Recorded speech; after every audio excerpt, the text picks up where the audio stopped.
75वें गणतंत्र दिवस की हार्दिक शुभकामनाएं, बधाई।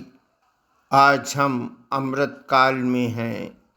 प्यारे बच्चों, मेरे सहयोगी कलाकार साथियों, ऑफिस स्टाफ, आप सबको नमन करता हूँ। आज के दिन हमने भारत की एकात्मता को प्रदर्शित करने वाला नया सूर्योदय फिर से देखा है और हमने स्मरण किया है कि हमें अपने संवैधानिक अधिकारों और दायित्वों के प्रति जागरूक रहना है। जब भारत की बात चलती है तो किसी व्यक्ति की बात नहीं होती, बल्कि समग्र रूप से विकास की बात होती है। भारत का चंद्रयान आकाश से चंद्रमा तक पहुंच गया है। हम अंतरिक्ष में कीर्तिमान स्थापित कर रहे हैं और इस कीर्तिमान को बनाए रखने के लिए आप जैसे नन्हे मुन्ने बच्चों के संकल्प हमारे साथ होते हैं। कोई भी व्यक्ति अनुपयोगी नहीं होता, हर एक बच्चा मूल्यवान होता है। आप सभी बच्चे मिलकर भारत के लिए अपने जीवन को तैयार करें। भविष्य आपके हाथ में है। जब मैंने अपने जीवन में नौकरी प्रारंभ की थी, तब ना तो महिलाएं घर से बाहर होती थीं और ना ही बच्चों के प्रति इतना चिंतन किया जाता था। पर धीरे धीरे हमारे देश ने अपने लक्ष्य की ओर कदम बढ़ाए, कुछ संकल्पों के साथ, कुछ विकल्पों को और समस्याओं को हल करते हुए। प्यारे बच्चों, ये राम कृष्ण की भूमि है, ये महात्मा बुद्ध की भूमि है, ये भगवान महावीर की भूमि है। इसका अर्थ यह है कि यह त्याग की भूमि है। आप देखिए, भगत सिंह, राजगुरु, चंद्रशेखर आज़ाद अगर अपने जीवन में त्याग की परिभाषा बलिदान देकर न करते तो क्या हम आज़ाद रह सकते थे? अपने निजी स्वार्थों, महत्वाकांक्षाओं को किनारे रखना होता है और राष्ट्र के लिए कार्य करते रहना होता है, तब कोई देश महान बनता है। मैं पूछता हूँ, आप इतिहास बनोगे या इतिहास बनाओगे? आप चकित रह जाएंगे कि उत्तर क्या दें।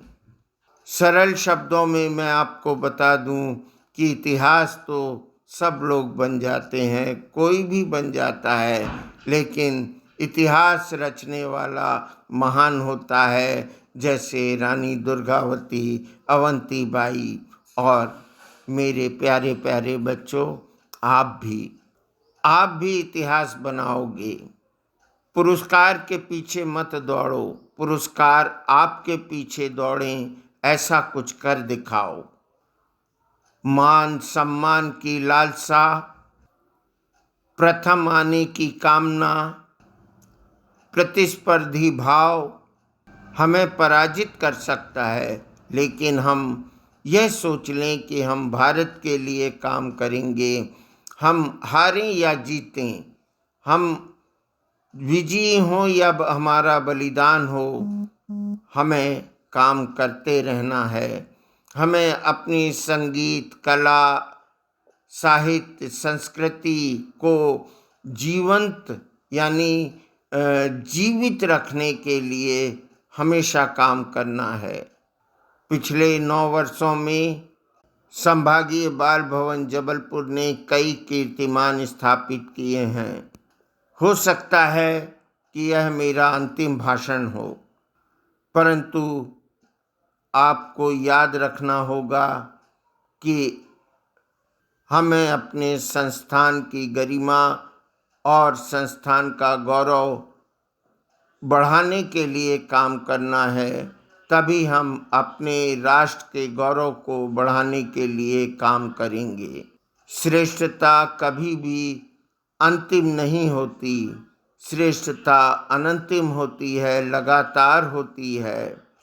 प्यारे बच्चों, मेरे कलाकार साथियों, मेरे सभी स्टाफ के सहयोगी कर्मचारियों, आप सबसे आह्वान करता हूँ कि आप सब केवल देश के लिए काम करें। वेतन, तनख्वाह, सुविधा, इन सब को किनारे रखकर, ये सब आपका अधिकार है, मिलेगा। हमारी न्याय व्यवस्था बहुत मजबूत है।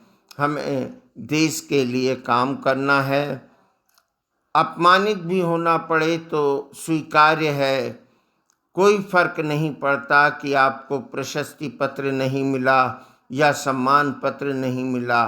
आपको इस बात का संतोष रखना होगा कि आपने इस महायज्ञ में, इस विकास यज्ञ में अपने सर्वस्व को निछावर करने की कोशिश तो की है। मुझे बहुत प्रसन्नता हो रही है कि हमारे बीच संभागीय बाल भवन जबलपुर की पूर्व छात्रा, बहुमुखी प्रतिभा की धनी, वक्ता, कवि, साहित्यकार, हिंदी, संस्कृत, अंग्रेजी पर समान अधिकार रखने वाली उन्नति तिवारी, जो दिल्ली यूनिवर्सिटी से स्नातक की डिग्री हासिल कर रही हैं, जिनका लक्ष्य है भारतीय प्रशासनिक सेवा में अधिकारी के रूप में भारत की सेवा करना, उपस्थित हैं। उनको मेरा शत शत आशीर्वाद है। मैं चाहता हूँ कि उन्नति अपने नाम को सार्थक करते हुए उन्नति करती रहें। एक बात और बताना चाहता हूँ उन्नति के बारे में। उन्नति इन दिनों पॉडकास्टिंग के काम में व्यस्त हैं और बहुत उच्च श्रेणी के पॉडकास्ट इनकी टीम तैयार करती है। धन्यवाद, बधाई, शुभकामनाएं।